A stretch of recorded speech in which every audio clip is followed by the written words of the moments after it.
Nasamsam ang kabuoang 6,936,000 sa halaga ng shabu sa ikinasang joint buy-bust operation ng PNP PDEA 13 sa Sports Complex Purok 2, Barangay Libertad, Butuan City. Kinilala ni Police Major Aldrin Ocamo, team leader ng Regional Drug Enforcement Unit 13, Regional Intelligence Division 13, ang naaresto na si alias Eman, 38 taong gulang, driver at residente ng Purok 8, Barangay Ambago, Butuan City. Sa operasyon, nasamsam sa suspect ang isang pakete ng buy-bust item, 16 na pakete ng heat-sealed transparent sachet ng hinihinalang shabu na may kabuoang timbang na 1 kilo at 20 gramo ng shabu na may standard drug price na 6,936,000. Isang unit ng Android phone, isang Highland backpack, isang improvised glass pipe, isang transparent plastic cellophane with tiger print, Thai at Chinese character, 2 piraso ng totoong 1,000 piso bill at 88,000 na buy-bust money. Nasa kustodiya na ngayon ng Regional Drug Enforcement Unit 13 ang naarestong suspect na mahaharap sa kasong paglabag sa Republic Act 9165 o Comprehensive Dangerous Drugs Act of 2002. Ang matagumpay na operasyon ng PNP PDEA 13 ay sumisimbolo ng patuloy na pagsisikap na labanan ang pagkalat ng ilegal na droga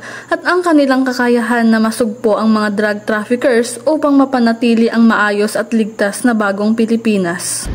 Mula dito sa Police Regional Office 13, ako ang inyong PNN Correspondent, Patrolwoman Joanna Kawili, alagad ng batas, taga-taguyod ng Balitang Pulis.